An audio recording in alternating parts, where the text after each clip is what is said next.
വടകരയിലെ തെരഞ്ഞെടുപ്പുമായി ബന്ധപ്പെട്ട് കേരളത്തിലെ ഒരു പ്രമുഖ ടീച്ചർ തൻ്റെ ഫേസ്ബുക്കിൽ കുറിച്ചത് ഇങ്ങനെയാണ്.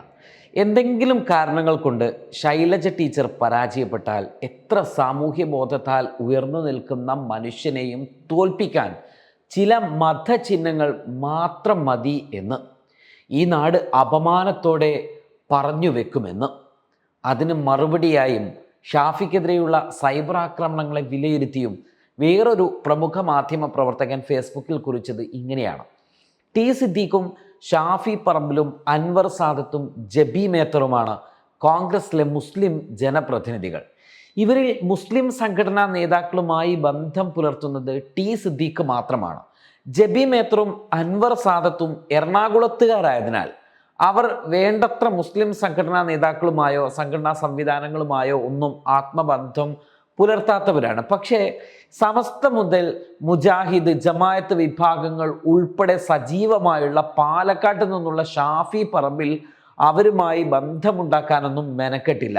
അങ്ങനെയുള്ള ഷാഫി പറമ്പിലിനെ വർഗീയവാദി എന്നൊക്കെ പറയാമോ എന്നാണ് ഫേസ്ബുക്കിൽ നിരന്തരം പോസ്റ്റിട്ട് കൊണ്ടിരിക്കുന്ന ഒരു മാധ്യമ പ്രവർത്തകൻ ചോദിച്ചിരിക്കുന്നത്.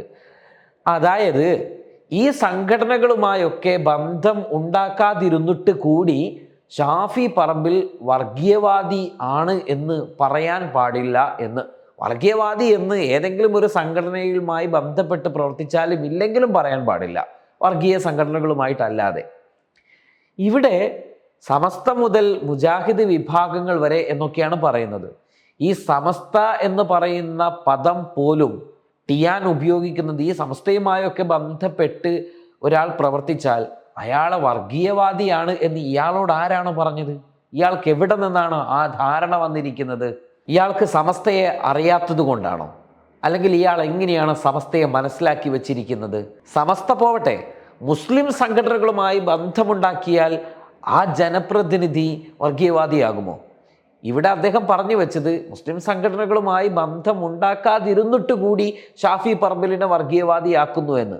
നിങ്ങളുടെ ബോധ്യം എവിടെയാണ് നിൽക്കുന്നത്? അങ്ങനെയെങ്കിൽ ടി സിദ്ദീഖ് ഉൾപ്പെടെ വർഗീയവാദികളുടെ ഗണത്തിൽപ്പെടുന്നവരാണ് എന്ന് ഇയാൾ ചിന്തിക്കാതെ പറയുകയല്ലേ ചെയ്തിട്ടുള്ളത്? ആദ്യത്തെ ടീച്ചറും രണ്ടാമത്തെ ഈ മഹാമാധ്യമ പ്രവർത്തകനുമൊക്കെ ഒരു കാര്യം ചിന്തിക്കുന്നത് നല്ലതാണ്. ഞങ്ങൾ എന്തെങ്കിലുമൊക്കെ ഫേസ്ബുക്കിൽ കുറിച്ചെങ്കിൽ മാത്രമേ, അല്ലെങ്കിൽ കേരളത്തിൽ നടന്നുകൊണ്ടിരിക്കുന്ന സർവ്വ വിഷയങ്ങളും ഞങ്ങൾ എന്തെങ്കിലുമൊക്കെ അഭിപ്രായം പറഞ്ഞെങ്കിൽ മാത്രമേ ഈ കാര്യങ്ങളൊക്കെ നേരാവണ്ണം മുന്നോട്ട് പോകൂ എന്ന രീതിയിൽ നിങ്ങൾ ചിന്തിക്കുന്നത് അപക്വമാണ്. ഈ വർഗീയത എന്നതൊക്കെ ആരെങ്കിലും പറയുമ്പോൾ മാത്രം ഉണ്ടാകുന്നതൊന്നുമല്ല, ചിന്തിക്കാതെ എടുത്തു ചാടുമ്പോൾ സംഭവിക്കുന്നത് കൂടിയാണ്. ചിലതിനെയൊക്കെ നിരീക്ഷിക്കുമ്പോഴും വിലയിരുത്തുമ്പോഴും ഒക്കെ അത് സംഭവിച്ചേക്കാം.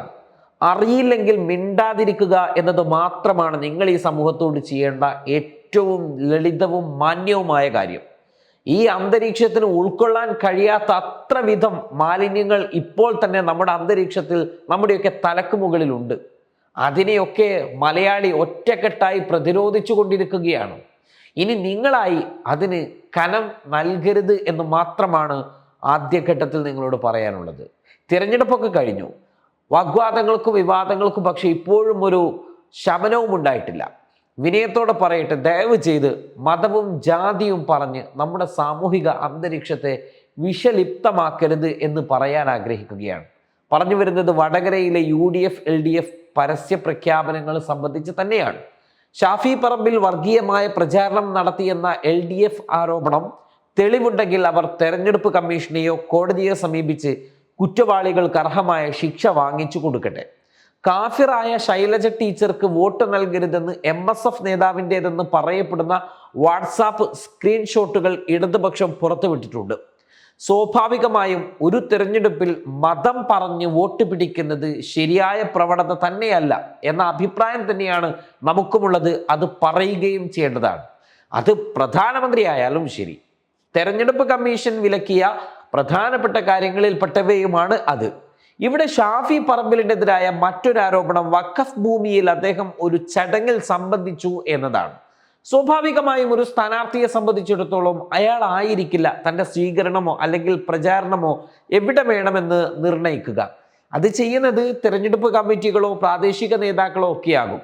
സ്ഥാനാർത്ഥി വേദിയിൽ വരും, പ്രസംഗിച്ചു പോകും. എന്നാൽ വഖഫ് ഭൂമിയിലെ UDF പ്രചരണവുമായി ബന്ധപ്പെട്ട് ഇടത് പ്രൊഫൈലുകളിൽ നിന്നുള്ള വ്യാഖ്യാനങ്ങൾ കേട്ടപ്പോൾ അത്യന്തം സങ്കടം തോന്നിപ്പോയി.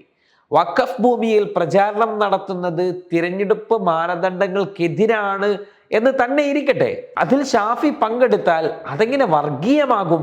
അത് കേവലം തിരഞ്ഞെടുപ്പ് മാനദണ്ഡങ്ങളുടെ ലംഘനം മാത്രമല്ലേ ആകുന്നുള്ളൂ.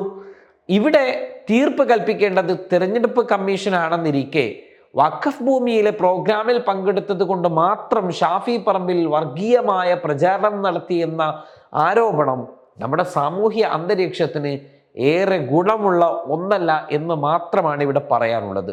പറഞ്ഞു വരുന്നത്, ഈ വർഗീയതയുമായി ബന്ധപ്പെട്ട വിഷയങ്ങൾ പ്രബുദ്ധരായ രാഷ്ട്രീയ പാർട്ടികളും നിലപാടുകൾ വ്യക്തമാക്കുന്ന വ്യക്തികളുമൊക്കെ ചിന്തിച്ചുകൊണ്ട് മാത്രം കൈകാര്യം ചെയ്യേണ്ട ഒരു വിഷയമാണ്.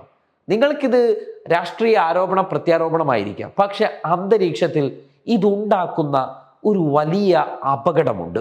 ഈ വിഷയം ചർച്ച ചെയ്തുകൊണ്ടിരിക്കുമ്പോൾ ഉണ്ടാകുന്ന പലതരത്തിലുള്ള പ്രശ്നങ്ങളുണ്ട്. ആ പ്രശ്നങ്ങളിലേക്ക് ബോധപൂർവം നമ്മുടെ സാമൂഹ്യ വ്യവസ്ഥിതിയെ കൊണ്ട് തള്ളരുത് എന്നത് ഒരു റിക്വസ്റ്റാണ്. ആക്സെപ്റ്റ് ചെയ്യാൻ സാധിക്കുമെങ്കിൽ നിങ്ങൾ ആക്സെപ്റ്റ് ചെയ്യുക. waytonikah.com, the exclusive Muslim matrimonial site.